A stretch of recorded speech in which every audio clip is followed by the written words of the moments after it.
สบายดีสมาชิกทุกท่านที่เข้ามาเบิงวิดีโอนี้ย้อนหลังเนาะอาจจะเป็นทาง YouTube ทาง Facebook เนาะตามสัญญาเนาะวิดีโอนี้ก็จะมาแนะนำแบ่งปันวิธีการโอนเงิน e-bonus หรือโอน e-wallet เข้าหากันภายในสายงานเนาะองค์กรของบริษัท Excellent for Life Group เนาะวิธีการก็ง่ายๆเนาะล็อกอินเข้าสู่ระบบเป็นที่เรียบร้อยปึ๊บเด้งออกมาอันนี้เนาะเป็นหน้าต่างของแอปเนาะจากนั้นให้เรากดเมนู3ขีดเช่นเคยเนาะเลือกเมนูทำรายการเนาะแล้วให้เราเลื่อนเอาเมนูตัวโอน e-bonus แม่นบ่กดเข้าไปเลยเนาะก็จะเด้งออกมาอันนี้ปึ๊ดเลยเนาะก็จะเป็นเมนู e-wallet แล้วก็ e-bonus เนาะจัดการ e-wallet e-bonus เนาะจากนั้นให้เลื่อนลงไปเนาะซ่าๆเลยเนาะโอเคเนาะแล้วให้เราสังเกตเมนูตัวนึงจะเป็นเลือกการทำรายการเนาะให้เรากดจิ้มเข้าไปมันมีลูกศรน้อยๆมันบอกกดเข้าไปเลย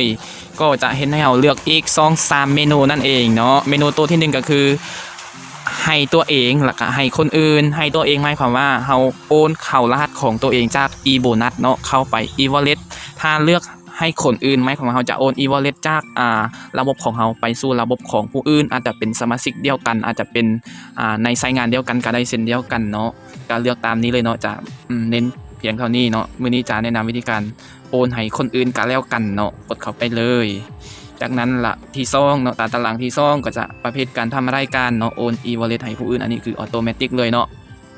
จากนั้นให้เราป้อนใส่รหัสสมาชิกที่เราต้องการจะโอนไปให้เนาะก็ป้อนเลยเนาะรหัสใดเนาะตัวอย่างจะโอนให้รหัส11865เนาะแล้วมันจะออโต้รันเห็นซื้อเลยประมาณนี้เนาะอันนี้จะบ่เห็นเนาะก็บ่เป็นหยังเนาะบางรหัสอาจจะเห็นซื้อจากนั้นก็ให้เราเลือกใส่ยอดที่เราต้องการโอนเนาะตัวอย่างจะโอนให้ 1,000 บ่ก็กดใส่ 1,000 เนาะแล้วก็กดต่อไปเลยแล้วต่อมาจะเป็น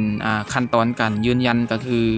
กรอกใส่รหัสผ่านของเราที่เอาเข้าสู่ระบบนั่นเองเนาะป้อนเข้าไปเนาะอาจจะเป็นอีหยังก็แล้วแต่เนาะแล้วแต่สมาชิกท่านแต่ละคนเนาะได้ตั้งเอาไว้เนาะเมื่อป้อนใส่รหัสผ่านตัวนี้สำเร็จเนาะก็กดบันทึกเลยแล้วจะออกเมนูตัวนึงก็จะเป็นเมนูให้เรายืนยันเนาะก็สามารถกดบันทึกเลยเนาะโอเคก็ถือว่าเสร็จสิ้นเนาะในการโอน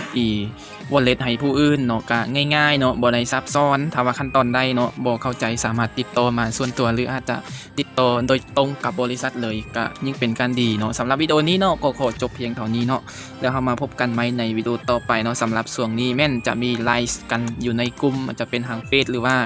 ทางไลน์เนาะก็เบิ่งได้เนาะสำหรับคนที่บ่ทันเนาะเวียกหลายอาจจะว่าหยังกะว่ากันไปเนาะบ่ทันสิเบิดเนาะก็สามารถเบิ่งย้อนหลังได้ทาง YouTube เนาะก็มีไว้ให้สมาชิกทุกท่านเนาะ